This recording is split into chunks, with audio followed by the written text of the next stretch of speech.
Hi everyone, I'm Sunny and today's video is going to be about Pluto in the first house. So this might be a short overview. I think overall you might know some of these things or you might learn some things that are new. So with Pluto in the first house, which is the Mars house with Aries house, you might likely see yourself having a poker face where it might be difficult for people to decipher with your physical communication and facial expressions what is really going on with you, whether you're actually happy, you're upset, you're sad. It feels so much more like it's a protective layer that you put up so that you don't allow others to see what's deep inside you because you feel that it could be vulnerable and exposing you. It feels like you create a magnetism to you this way and people are attracted to this. People want to see who you really are, but it's like you put up this facade that it's protective enough that you feel comfortable to always have. It's like your resting facial expression, not a resting. Maybe you might have a RBF face. That's not the only placement that might give you an RBF face, but it's one of those placements. But it's not necessarily where you are upset or you're happy. It just feels like you have that default. There you go. That's the word I was trying to say.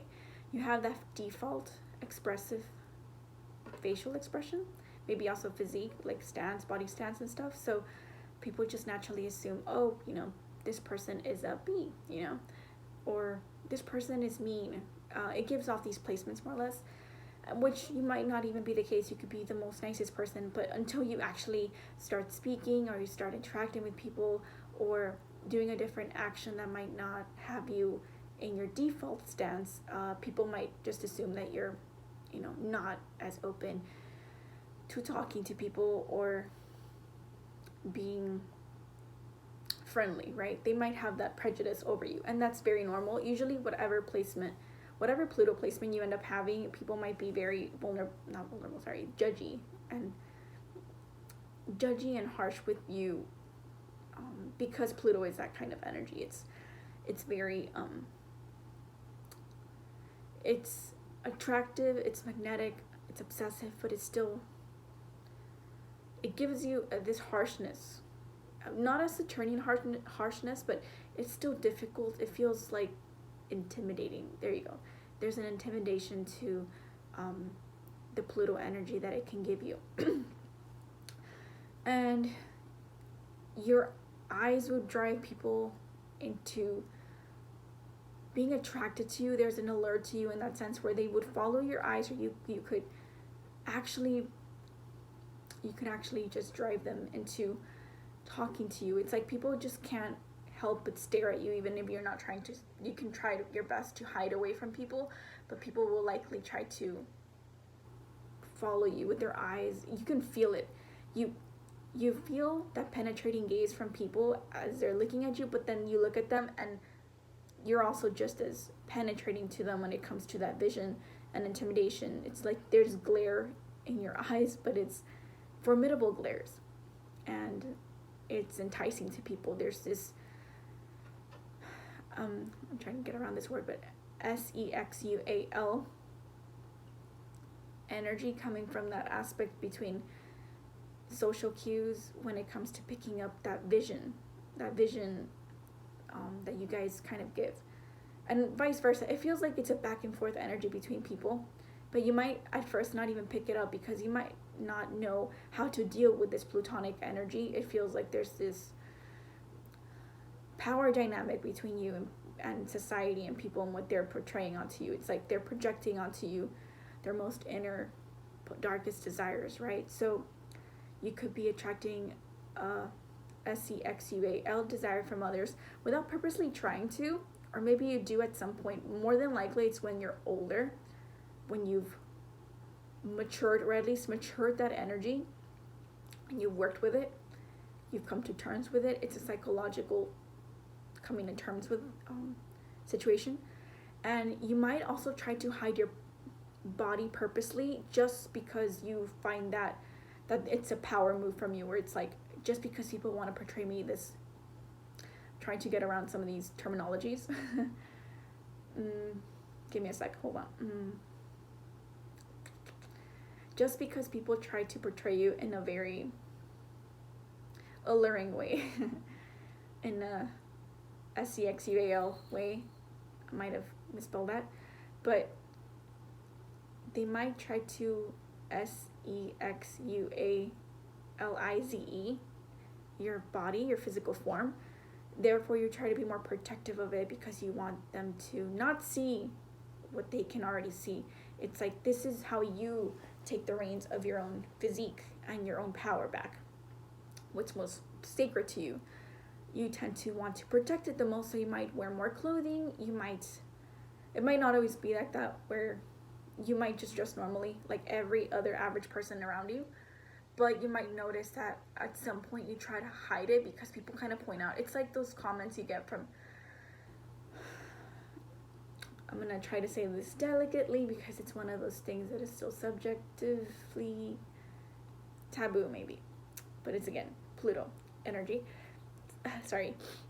When you grow up and you're maturing into your teenage body, sometimes you might hear those inappropriate comments from your family or friends that are like, oh, this person's coming into their body, but it's creepy. You know, those creepy comments you might get that it's like, that was a very unnecessary comment in regard to my body that's adjusting to its adult form, right? Where you're turning into a strong female or a strong male.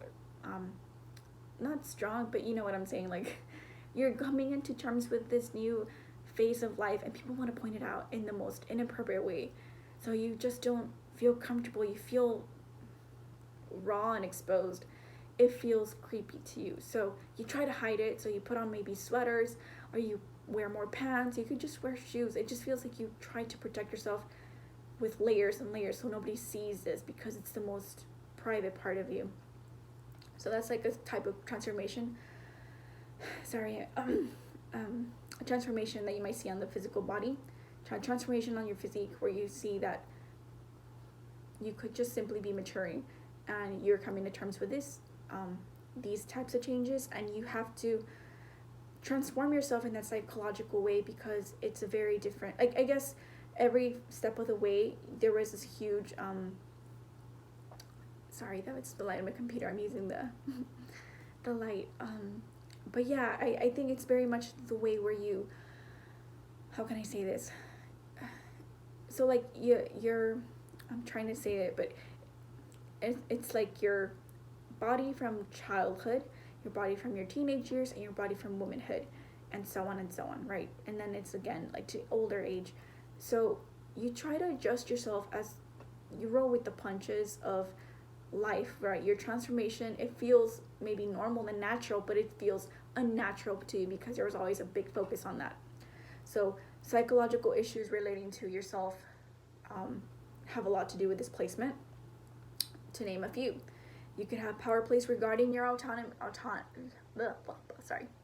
power plays regarding your I can't say this word, I'm sorry. I usually say it good right now, not right now. Autonomy, yes. Power plays regarding your autonomy and your identity. People trying to force their ideals onto you to maybe feel like that they want to perfect you. There's an obsessive, compulsive nature that you put on yourself because of others, and others put onto you, maybe, and not maybe yourself. But there's this always constant of like, how can I perfect this? It's obsessive, it's perfecting. And with this Mars energy, it's like you're driven to want to constantly become focused in this outer exterior just as much as the internal one, but more so on the outer one, that it becomes not hollow, but more so it becomes an issue for you when it comes to how you see yourself. It's like you might feel a little bit empty, a little alone, but it does feel like you more or less feel like it's just not compatible with what's going inside. It feels like there's two different, it's not like a split, but I guess you can say that it's like a split dynamic. And it feels like it might take you a while to kind of get a hold of that too. Getting the reins of these things might be a little extreme. It's like there's no extremes, and when it comes to this placement, you're always going to be in extremes. So you might have this thought process where you either you're this way or that way, or either you're, I don't know if this is one of those trigger words too, SEXY, or you're not XCXY, or you're big or you're skinny, or you're, how do I say, it doesn't always have to be like that type, but it's like either you dress a certain way or you're not dressing a certain way. But it's still kind of, that's still sort of relating, touching on the second house, because that's also how you dress, but more so how you come across for others is always something that's going to be important. Your job in this placement is to kind of ease into not having that much, not placement, but not so much focusing on being obsessively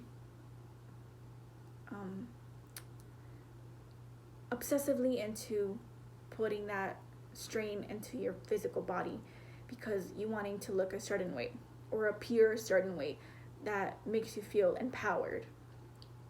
You can also have a lot of trauma when it comes to this, emotional, physical, and also psychological, but it feels like because you end up having the physical trauma, you end up having a lot of psychological trauma behind that. So let's say you end up getting a scar in your face and your scar ends up taking a big part of your body, and then it becomes an issue for you, but maybe people might not see that, but you see that, so it becomes traumatic for you, that people are like, oh, people are just focusing on that. When they talk to me, they're focusing on that. I think of it's terrible to laugh at this, but I think of the Austin Powers movie, I forgot which one it is, but there's an agent who has a mole, and he's talking, but Austin Powers tends to focus on the mole, and it has hair in it, I think. And it's funny to think about it, but it can happen, you know? So it's one of those things where it's like, people are focusing and you try your best to hide it, or people kind of point it out. Things like that, right? So that's just a simple example. It can make you feel gross and undesired, basically, as well. So you might try to you might try to gain your power back once you get a hold of your Pluto placement, but it might take you some time. It has a lot to do with how you see yourself, first and foremost, before anybody else.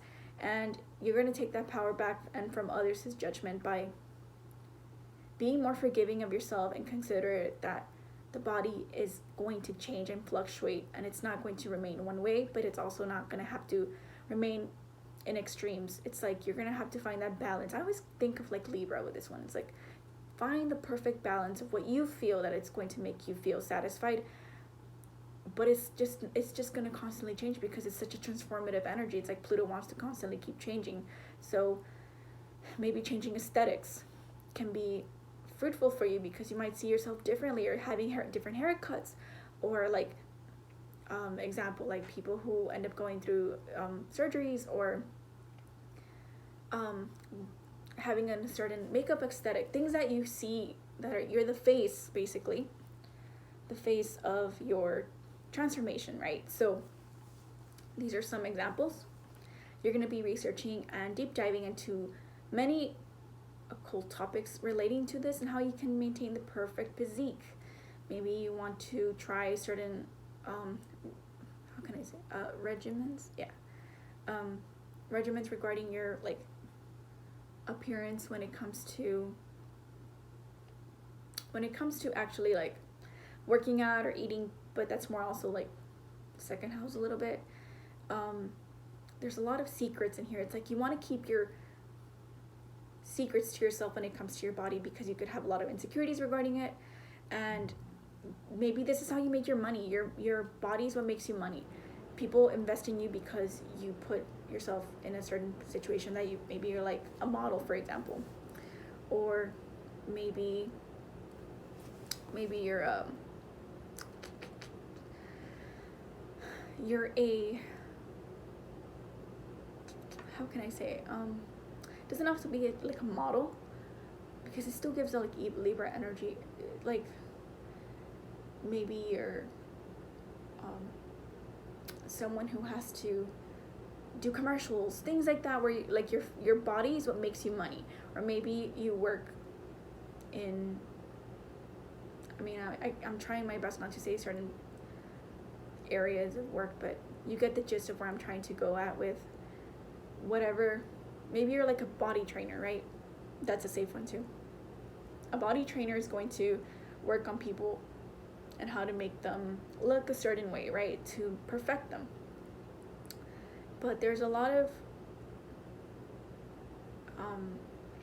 a lot of these things I'm kind of coming up through my head. I only have some pointers when it comes to my writing in the computer, but a lot of these things are going to come to you when you least, it's like there's a lot of highs and lows with this. So when you least want it or when you most want it, it's like you just don't get it when you want, right? It's like one of those things that you either, it just feels like you strive for this, but at the same time, you might not get it when you want it. It's like the universe has a funny way of giving you things when you least want it. It's like a give and take.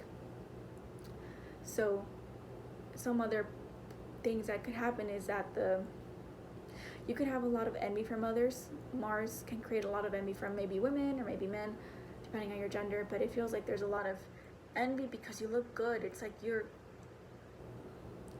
sexually attractive, and people covet that. People want you, they want to control you and have this power dynamic with you. So you might feel that people might dislike you because of that. So you might be popular, but you might also not be popular because of that same reason. It's a funny dynamic of like yes but no. There's like adoration, and it's just they're working a lot with the sacral chakras basically. So you might not notice that. You're gonna thrive in a lot of the transformation, the obsessions that you can create through your body, as well as your trauma and the crisis that you can create or others can create for you, because they're created because of how you are represented to the male or the female body of the opposite sex. So those are some placements that you can notice with this. I might also add some extra notes in the note sections. I wanted to make this a little bit shorter, but I always want to strive for like 5 minutes, and I ended up making it like 20 minutes, so I'm sorry, but that's what I have for you. I would probably add more notes because I always end up remembering more things as I go along, and it's frustrating, and I don't want to re-record it, even though I could, but I'm just going to stick to this. But again, you're more than welcome to share in the comment section if there's a different I'm not adding any other planets in conjunction to this, but if you are feeling that, there's some other notes, you're more than welcome to share your own experience when it comes to Pluto in the first house. So thank you so much for sticking by to the very end, and I'll see you soon. So bye-bye, everybody.